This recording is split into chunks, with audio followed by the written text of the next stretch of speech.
Chung Myung was just a beggar, thinking he was a master, ready to block the blows with his raised hand, but with such short arms, how could he defend against them? And so, Myung was struck down by the boss, leaving behind the sin of delusions of grandeur. It turns out that once he was an illustrious character, renowned in the Manhwa sect. But then the leader of the devil sect led his army to massacre all 20 sects, blood flowing like a river. The moment Myung defeated the leader was also the moment he fell in regret. Back to the present, 100 years had passed, and he was reincarnated into a useless beggar boy. Learning that Manhwa was no longer among the 3 strongest sects, Myung couldn't accept the truth. Hastily running 3,000 miles back to the sect, he wanted to verify everything. But with this frail body, he might have collapsed before reaching his destination, so he decided to cultivate a bit. Among over 10,000 techniques, Myung chose the equilibrium to start with. With his experience, he focused all his blood and energy on creating the dantian. This was the foundation leading to a new world. Thinking it was a good start, Myung took a few steps, only to collapse from hunger. By begging for food and asking for directions, he finally returned to Manhwa Valley. After enduring thousands more trials, Myung finally climbed to the peak, only to be confronted with the cruel truth. Everything of value had been sold off here. Even the treasures, the sect, were no more. Myung couldn't let these descendants make any more mistakes. Immediately, he bowed to the senior brother to meet the leader and asked to join the sect. Facing the leader, who seemed difficult, Myung was still confident because he had prepared a plan. If he could deceive him, he might rise to a position equal to the sect leader. Before he could demonstrate anything, the leader agreed to admit him immediately, surprising both. "We don't chase away birds seeking shelter under the eaves, why would we chase away a child?" This sounded humane, but it made Myung angry. His power-grabbing plan had failed. Feeling disheartened, wearing his novice attire, Myung was confronted by a senior brother causing trouble. He demanded Myung to strip naked and spin around thrice, then everyone would give him a beating as a form of introduction. Before he finished speaking, he was sent flying onto the roof, stuck there. The others were also knocked down by Myung's swift actions. Seems their martial arts were really weak. Sure enough, the next day Myung was taken to a new training ground and discovered that they were practicing swordplay with the basics and on top of that were learning very useless martial arts. Currently, the Manhwa sect lacked economy, martial arts, and talent, so he decided to start with the easiest thing to control, talent. Early the next morning, he gathered everyone at the training ground. Some resisted, but he rounded them up and gave them a good beating. "Now, there's more order. Listen carefully, from now on, every morning at this time, we will train." By now, the dawn had risen straight into the new room, waking the supervisor from his lazy slumber. Odd, why didn't anyone come to wake him up today? He was determined to punish these lazy kids but was surprised when he entered the training ground. Before him lay all the disciples sprawled out, calling for their mothers. Only one remained standing, Jo Gul. Oh no, there was one more. Myung, carrying 2 rocks on his shoulders to squat, had reached the number 1,700. Myung explained that everyone was just exercising in the morning, but the ones behind had objected and called for help from the teacher. Only when Myung turned around did they fall silent. He couldn't believe the disciples of Manhwa were so afraid of this newcomer, it was truly remarkable. Myung spoke up, requesting a month, promising to show the results of their training.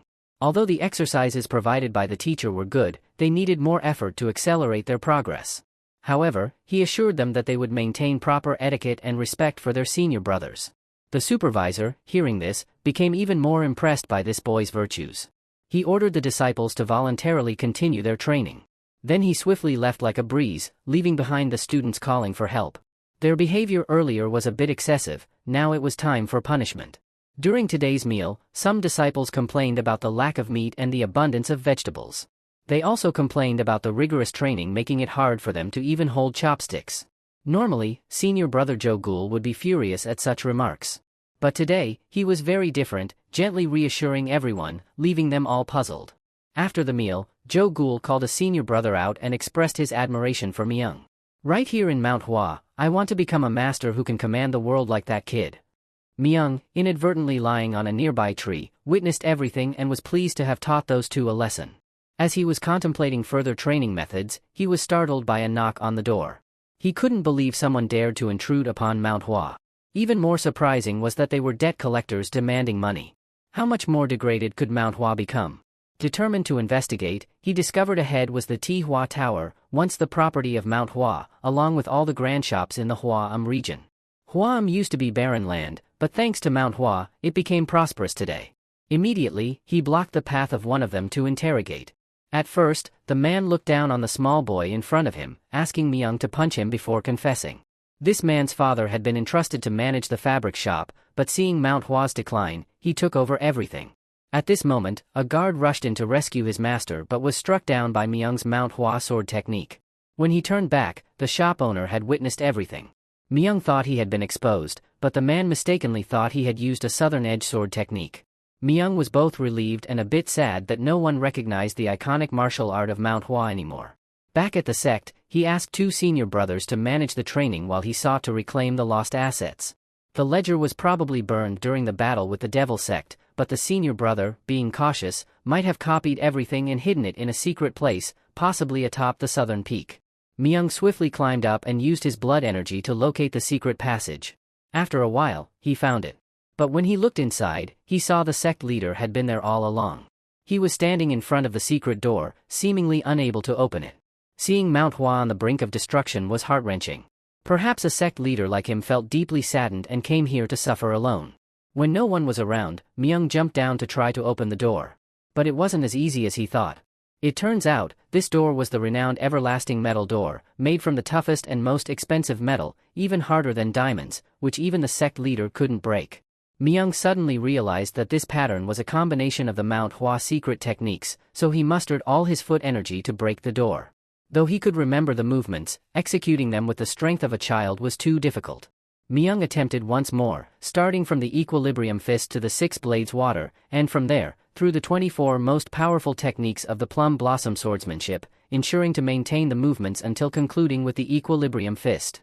But no matter how hard he tried, the door only shimmered instead of budging. At the moment of his deepest despair, the door suddenly swung open. It seemed to react a bit slowly. Inside, there were indeed many books. The entire right cabinet was filled with ledgers, the middle one stored the secret martial arts techniques of Manhwa, while the third cabinet held only a single scroll passed down for future generations. Sensing something odd, Myung lifted the cabinet, revealing a glowing hidden chamber. Inside were treasures of gold and silver, invaluable. He hadn't expected the former sect leaders to have such a large black fund. Outside, he immediately handed everything over to the sect leader, leaving him so stunned that he fainted. The next day, upon waking up, he checked and found everything to be genuine, all thanks to the miraculous child of Manhwa. He called all the merchants, but instead of showing evidence right away, he wanted to test their hearts first. Indeed, half of them agreed to extend their debts due to past favors from Manhwa, while the other faction, led by the outsider Kong, showed no sympathy. At this point, the sect leader brought out all the ledgers, causing them to pale in fear, begging for forgiveness. However, the sect leader only accepted those who had just shown loyalty to Manhwa, allowing them to operate the shops and pay decent wages. On the other side, the other merchants were trying to gather their assets to flee, but Myung blocked their path early. This time he was more cautious, pretending to be an old man, deceiving his opponent. Unexpectedly, this guy was also skilled at hiding his skills. Now exposed, he demanded a one-on-one duel. Indeed, he possessed great strength but was too slow. Myung exploited the opponent's terrorizing strength to successfully disable both of his arms. A sect leader couldn't have such martial prowess. After a series of attacks, he realized the man belonged to the Southern Edge sect, plotting to destroy Manhwa. After defeating the elder, he ordered the remaining men to quickly return all the assets to Manhwa. Done with his task, he enjoyed the scent of money and returned to Manhwa to continue his work. Meanwhile, Jo Gul had also completed leading the disciples in training, and they all looked noticeably more muscular. Since Myung arrived, everything had changed. This seemingly small wind could become a raging storm.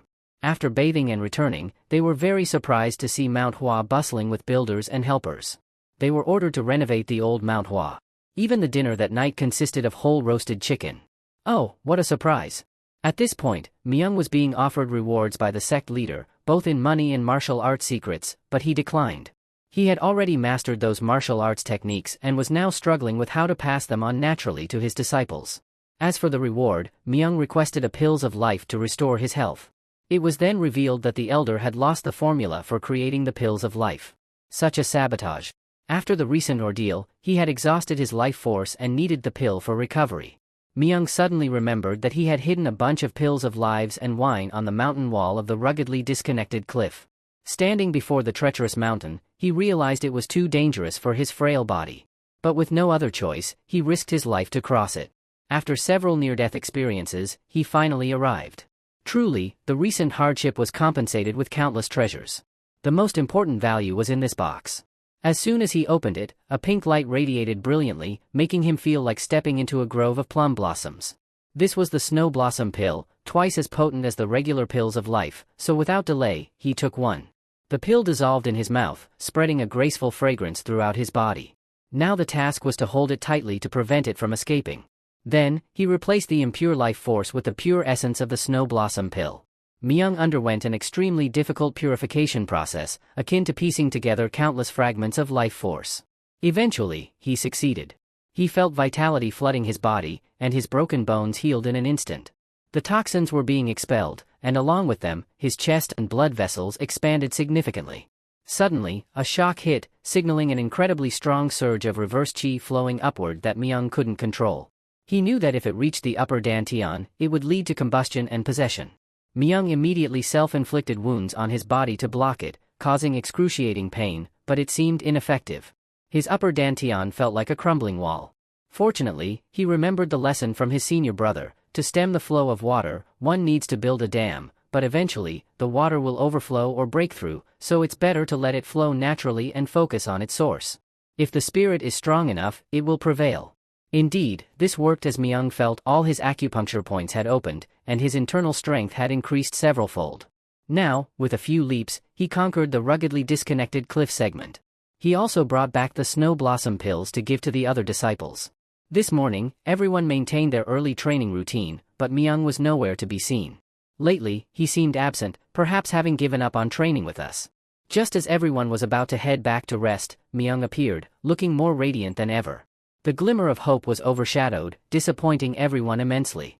What was even more terrifying was Myung's change in training method. Now, we had to climb the mountain, with those coming late having to start over.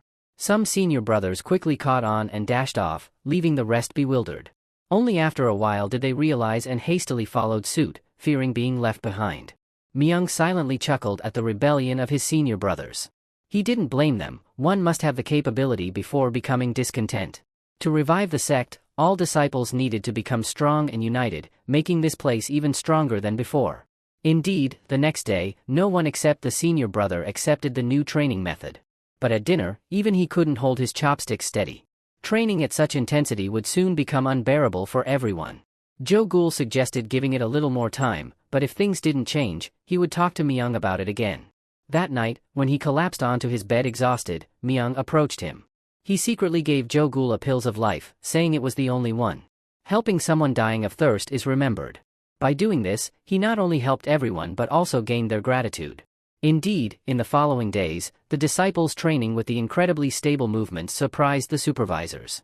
Although they were executing the same techniques as before, the sharpness and stability were completely different, and they could even feel the power from the ground. The supervisor remembered Myung's promise from a month ago, not expecting him to fulfill it so soon to reward the students' efforts. Therefore, he decided to teach the Tai Flummox sword technique ahead of schedule. At this rate, these children would soon become representatives of the Manhwa sect. At that moment, the sect leader rushed over to inform the supervisor of a serious issue found at the end of the Equilibrium Sword Technique Manual. There was a message from the predecessors stating that the Equilibrium Sword Technique was the backbone of Manhwa martial arts and must be taught to the disciples. In the past, due to its difficulty, the masters had improved it into Equilibrium Sword Technique as a replacement. Faced with this difficult choice, the supervisor didn't know what to do until a thought occurred to him. He called Myung back and asked, given the choice between being slow but reaching far or being fast but accurate, which direction should Manhwa take? Without much thought, Myung chose that we need to advance further than we are now.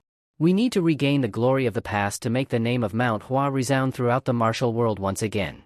From there, the supervisor made his decision to replace the fundamental martial arts of Manhwa from equilibrium to equilibrium sword technique.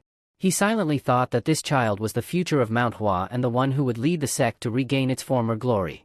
Meanwhile, Myung returned, seething with anger at the incompetence of the senior brothers, asking trivial questions like offering rice to their mouths without knowing how to eat it properly. It was infuriating.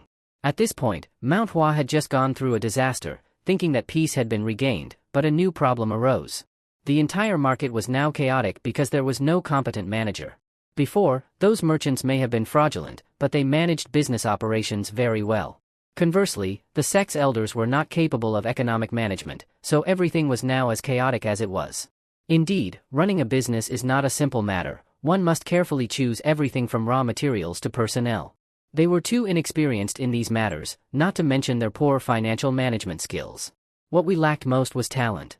If we don't change and keep going like this, even the bones to gnaw on will be gone. Listening to this, Myung suddenly remembered his great senior brother, who had managed everything so smoothly back then. Jo Gul, standing nearby, remembered that there was someone who could help, Huang Elder, incredibly skilled in this field. He had extensive knowledge of trade in Shanghai, the western regions, and Yunnan. Unfortunately, Huang Elder had been seriously ill for a year, and there were rumors that he had lost consciousness. Just then, the supervisor arrived with a letter. As soon as they knew it was from Huang Elder's trade association, Myung immediately took on the task. On the way, unable to contain his curiosity, he opened the letter and learned that Huang was seriously ill, needing medicine from the Manhwa sect for treatment. Upon reading it, Myung realized that these symptoms were identical to those inflicted by that demon before. He suspected that the demon was still alive and plotting something in Zhongyuan, so he decided to investigate. That evening, Jo Gul hurriedly ran to inform the senior brother that Myung was nowhere to be found. He had only left a letter saying he would return in a few days and asked the senior brothers to take care of training for everyone. The two senior brothers were extremely worried about their junior brother's whereabouts but first instructed everyone to keep quiet because if it reached the ears of the sect leader, the boy would be punished. As for Myung, he was charging forward, exhausted. Remembering the days when one step was enough to reach, now, through perseverance, he finally saw Xian City ahead. Looking at this scene, memories of when he was a notorious figure sneaking away from his master to drink came flooding back. That time, he inadvertently stumbled upon a group of disciples from the Southern sect bullying someone. Thinking they would be scared off by a few hits, but Myung wasn't deterred. He kicked his wine bottle on the ground to disorient them, then swiftly subdued them one by one before they could react, all the while managing to save his wine bottle. The deep-seated cause of this confrontation was the long-standing enmity between Manhwa and the Southern sect. Because both sects were closely ranked and had many similarities, such as both using swords as their weapon, competition was inevitable. The stronger sect could only prove its strength through combat.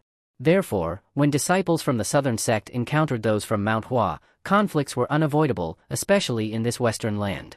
However, Shangxi was an exception as he considered it a paradise because it could avoid the sect leader's scrutiny and was full of places to hang out.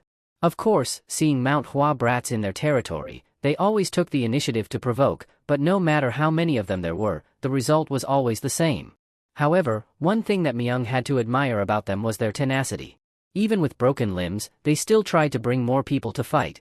Perhaps it was this tenacity and determination that made the Southern sect what it was now.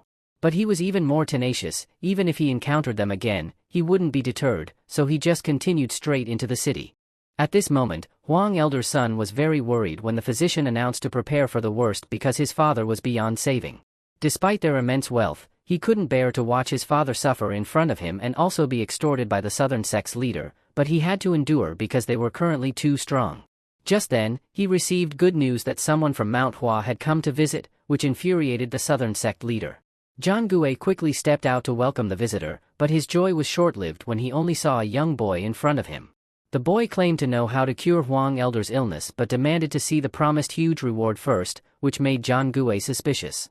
Shortly after, the elderly leader of the Southern sect stepped forward, adding insult to injury by belittling Manhwa, making Myung very angry and determined to punish him. Immediately, he declared himself as the third-generation disciple of Manhwa sect who knew how to treat illnesses based on the symptoms described in the letter. John Gue was extremely surprised to hear this, as even renowned physicians wouldn't dare to offer an opinion without direct examination. Just as he was about to test Myung, the elder of the Southern sect intervened, refusing to let him and driving the boy away. Shortly after, the two engaged in a verbal exchange, but due to the elder's anger and outburst, he was deemed to have lost the argument. This allowed Myung to successfully lead John Gue to see his father's condition. At a glance, it's obvious he's truly been ensnared by the venomous schemes of the devil cult. Trying to infuse a bit of vital energy into the old man's body, his complexion indeed gradually returns to a healthier hue. This is just a temporary method, though, and if we want a permanent cure, we'll need to prepare a few things. First, we need breakfast, because I'm famished. While devouring the food, Myung inquires for more information. he suspects someone who hasn't mastered dark arts keeps channeling dark energy into the old man to poison him. To cure him definitively, we must uncover the mastermind behind this.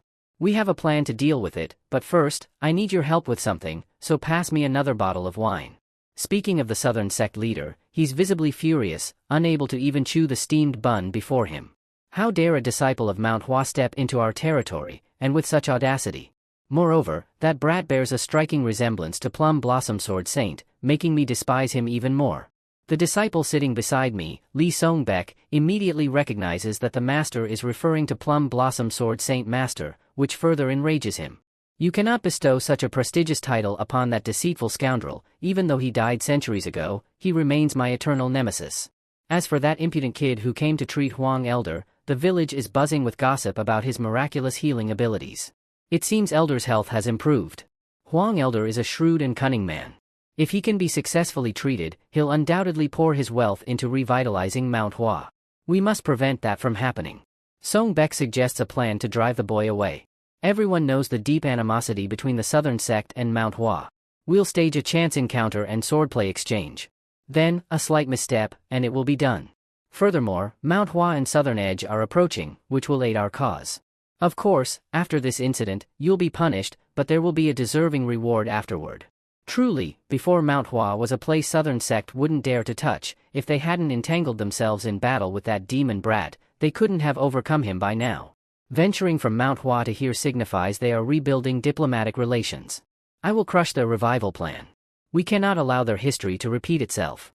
The two disciples step outside, planning to bully the boy a bit and then send him back where he came from.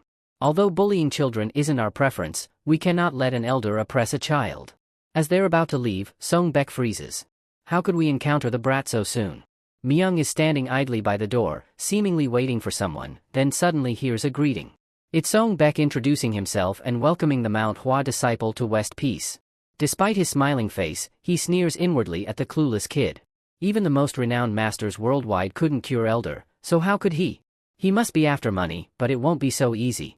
Immediately, Song-baek invites Myung for a friendly match, under the guise of admiring Mount Hua's swordsmanship. He's sure the kid will refuse, but either way, he'll be ensnared. Before Song-baek can finish his thoughts, Myung agrees. With the most contemptuous expression imaginable, Song-baek openly provokes the boy for a fight, intending to irritate him into agreeing. Quickly, they prepare an open space for combat. Song-baek must be quite chivalrous. He warns Myung before launching his attack, thinking it would shock a child. But many things in the world are not decided by clear rights or wrongs. I advise the boy to return to Mount Hua before things get worse, but before I can finish, I'm cut off. Fight if you want to fight, don't buzz around like a bee, he retorts. Song-baek tries to restrain himself, blaming his lack of moral cultivation for being provoked by this impudent kid. Just as he's about to charge, Myung stops him again. What now? It turns out, today he didn't bring his sword, so he wants to borrow one. Since we didn't anticipate fighting here, I didn't bring any weapons either. If you don't mind, I'll just use this stick. One should know that when joining a sword school, the first thing disciples must remember is not to lend their weapons to others.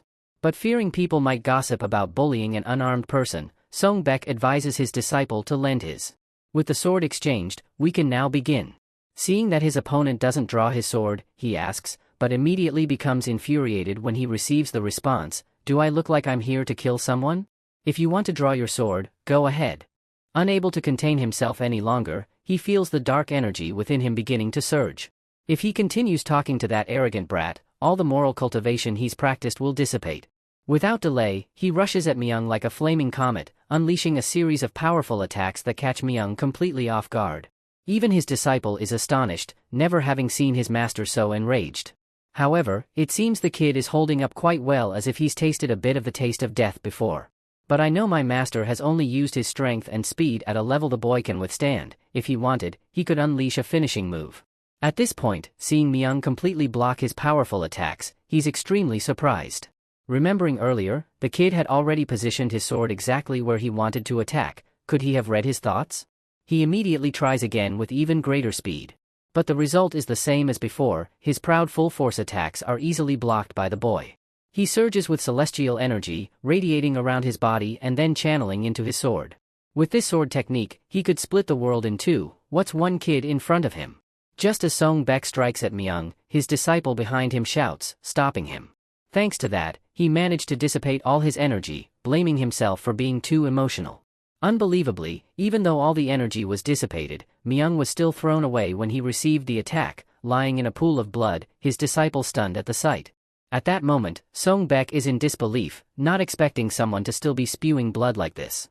There's no doubt anymore, this is his fault and his alone. Just then, John Gue Huang arrives and witnesses everything. Immediately, a physician is summoned, diagnosing Myung as critically ill and needing immediate treatment at the hospital. As a core disciple of the Southern Edge, such violence against a child cannot be overlooked. I demand that you leave this convoy immediately. Hearing this, Song Beek faces him but can't offer any explanation. Fortunately, the master steps in and speaks up. But when he sees the wounds and the sword of the Southern Sect lying amidst the blood, he also remains silent, silently blaming himself. Turning to the chief of the convoy, he explains that perhaps they intended to spar but unfortunately caused an accident. What a load of rubbish. This child is trying to heal my father, yet he almost lost his life at the hands of your disciple. Calling this a spar? There's no need for further discussion. Today, I ask that you and all the disciples of the Southern Sect leave our convoy. He agrees immediately.